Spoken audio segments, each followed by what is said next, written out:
E a Mostra Mundo Árabe de Cinema, que começou ontem, está completando 10 anos de história. Neste tempo, trouxe, através do cinema, a cultura árabe do passado e do presente para o público brasileiro. Em 10 anos, o mundo árabe passou por muitos conflitos e transformações. E o curador da mostra, o Geraldo Adriano Campos, está aqui no nosso estúdio para conversar com a gente sobre tudo isso. Boa noite, Geraldo. Boa noite, Cunha. Qual é o balanço que você faz desses 10 anos de mostra? O que aconteceu? Bom, eu acho que esses 10 anos de mostra, a primeira grande conquista foi justamente mostrar a complexidade da própria ideia que traz esse conceito mundo árabe, né? Uhum. Aparentemente revela algo homogêneo e quanto mais nós entramos em contato com essa produção cinematográfica, mais é possível perceber a diversidade de realidades culturais que se oculta por trás dessa ideia de mundo árabe, né? Claro. E é evidente que também ao longo desses últimos 10 anos, como você disse bem, houve um conjunto de transformações políticas significativas nesses países de origem dos filmes que nós exibimos.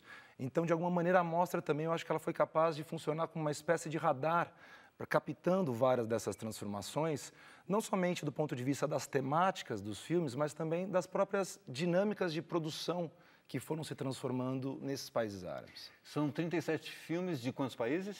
São 37 filmes de cerca de 14 países. 14 países. E neste ano vocês vão fazer um diálogo entre cinema e outras artes, é isso a intenção? Perfeito. O recorte da curadoria desse ano está voltado muito para esse trânsito entre o cinema e as outras expressões artísticas. Então, nós teremos algumas sessões voltadas para cinema e música, cinema e literatura, teremos um filme com poesias do poeta palestino Mahmoud Darwish.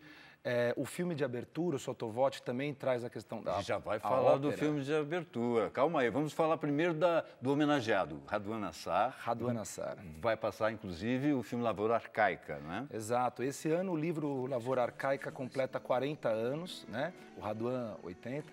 E é uma grande alegria poder prestar uma homenagem, a mostra poder prestar uma homenagem ao Radwan e a essa obra. E é um caso, acho que muito emblemático de um livro brilhante, reconhecidamente brilhante, que teve uma adaptação também primorosa para o cinema, que é o filme do diretor Luiz Fernando Carvalho. Claro. Então nós teremos uma sessão... Um filme belíssimo, aliás. Um filme belíssimo, num livro muito complexo para ser adaptado. E eu acho que o Luiz Fernando foi também absolutamente genial na adaptação. E nós vamos fazer essa exibição em 35mm, né, uma cópia em 35mm, seguida de um debate com o escritor Milton Ratum, que vai fazer uma discussão justamente sobre essa interface entre o cinema e a literatura. O Milton, que também está agora tendo uma de suas obras, o Dois Irmãos, sendo adaptada pelo Luiz Fernando Carvalho. Uhum. É difícil, mas vamos fazer alguns destaques para a gente mostrar pelo menos algumas imagens e você já vai comentando para a gente aqui? Pode ser? Pois não, pois não. Vamos começar com um filme da Jordânia, que se chama Dib. Dib. O Dib é um filme que tem tido uma repercussão grande nos festivais internacionais esse ano, já desde o fim do ano passado. É um filme que vem sendo muito discutido. E não somente em festivais do mundo árabe, mas também em festivais europeus, né, em outros festivais. E eu acho que é um filme interessante porque ele traz um contexto que é o contexto que nós conhecemos pelo Lawrence da Arábia, só que a partir de um olhar de um outro protagonista, que é um menino que está vivenciando aquela situação e também lida muito com essa questão o ângulo de representação, quando é feito pelos próprios cineastas árabes sobre um mesmo evento histórico, como ele é capaz de desestabilizar um conjunto de referenciais que a gente já tem como consolidados, né? Uhum. Agora me chamou a atenção o nome desse filme que você já citou anteriormente aqui, porque é um filme do Marrocos, o diretor se chama Kamal Kamal, e o título é em italiano Sottovoce. Por quê? Sottovoce, porque o diretor, o Kamal Kamal, além de diretor de cinema, ele é um compositor e ele compôs esse filme. Eu acho que tem um aspecto que tem que ser ressaltado. Toda a trilha sonora, que inclui uma ópera, foi composta originalmente pelo diretor para o filme. Ele é um compositor de ópera. E a música nesse filme tem um papel também central, costurando toda a narrativa que relata um momento pouquíssimo discutido da colonização da Argélia, que é a construção da linha Maurice, que era uma linha de 700 quilômetros de arame farpado, com campo minado dos dois lados. E o filme é baseado muito nas memórias da mãe do diretor, do Kamal Kamal, que era argelina. Então, o filme estreou ontem, estreou no Cine Sesc, e, sem dúvida, é um dos destaques dessa mostra. Ok, o outro filme me chamou a atenção, porque parece que foi feito, ou pelo menos tem alguma coisa a ver com os youtubers, né, que se chama Água Prateada, um autorretrato da Síria. Sem dúvida. Esse é um outro filme que, a exemplo do Sotovote, eu selecionei no Festival de Cannes do ano passado, é um outro filme que estreou no Festival de Cannes, e ele, sobre esse filme sírio, o que eu destaco é uma questão que está muito presente, não somente no cinema sírio contemporâneo, mas também no cinema palestino, que é qual é o limite do cinema e quais são os limiares que a arte pode cruzar perante determinadas experiências humanas. Então, o tempo inteiro esse filme está discutindo essa questão, até onde o cinema pode ir e qual é o limite da própria narrativa. Quais são as coisas que não podem ser narradas? Que tipo de experiências humanas que cruzam determinadas fronteiras e que, a partir daí, a arte se coloca questionamentos mais profundos sobre a sua própria potência.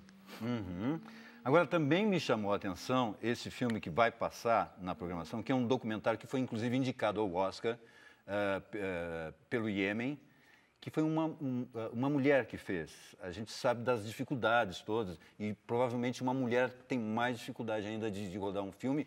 E com as imagens que eu vi, eu fiquei impressionado, porque no meio de uma guerra que está acontecendo ali, né? O filme se chama Indignação Não Tem Muros. Exatamente. A Indignação Não Tem Muros é um curta que foi selecionado para o Oscar. E é interessante, você chamou a atenção para um aspecto que é a participação da mulher, né? Eu acho que isso é algo que a gente sempre deve refletir, porque a presença das mulheres no cinema árabe, ao contrário do que muita gente imagina, ela é absolutamente preponderante, né? Você tem praticamente metade dos diretores de cinema, produtores no mundo árabe são mulheres. Comparativamente, inclusive, se nós formos olhar para... Mas até aqui no Ocidente? Mais até aqui, inclusive muito mais do que em Hollywood, onde essa participação, se a gente for pegar as grandes produções cinematográficas, ela é ínfima, né? E no mundo árabe não, no mundo árabe é o contrário. No cinema marroquino, no cinema libanês, no cinema egípcio, no cinema palestino, são inúmeras mulheres atualmente. E no caso, a Sara Isha, que eu destacaria, porque são os primeiros filmes do Iêmen. O Iêmen não é um país que tem uma produção cinematográfica, considerada uma produção muito tímida, muito pequena. Nós temos 2 filmes da Sara esse ano na mostra e são os primeiros filmes do Iêmen exibidos aqui. A Sara Ishak, não é? Exatamente. Ela não vem. Não, ela não vem porque ela está no meio da situação.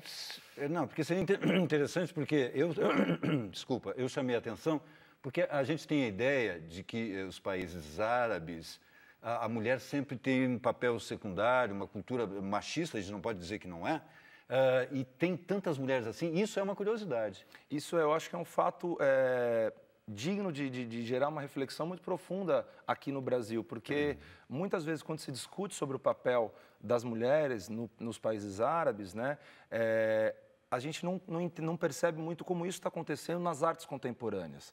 Então, o caso do cinema, que eu tenho esses dados mais concretamente, mas isso não é só no cinema, nas artes plásticas, em vários campos estéticos, a presença das mulheres é muito significativa, né? E no caso do cinema, isso é incontestável, né? É como elas, de fato, assumiram um papel protagonista nesse campo. E o filme da Sara, na verdade, ele trata de um evento da história política recente do Iêmen de 2011, que foi uma sexta-feira na cidade de Sanaa, que é sobre isso que o filme, é sobre essa situação e esse momento que o filme retrata. Geraldo, infelizmente nosso tempo acabou, ainda tem assim uma sessão de cinema palestino, vão ter palestras, muitos shows, mas tudo isso vocês podem conferir através do site, né? Que é mundoarabe2015.org.br ou no Facebook, que é Mostra Mundo Árabe de Cinema. É isso? Perfeito. Tá ali certinho? Querido, obrigado. Muito obrigado, viu? Bons filmes para nós, então. Boa mostra.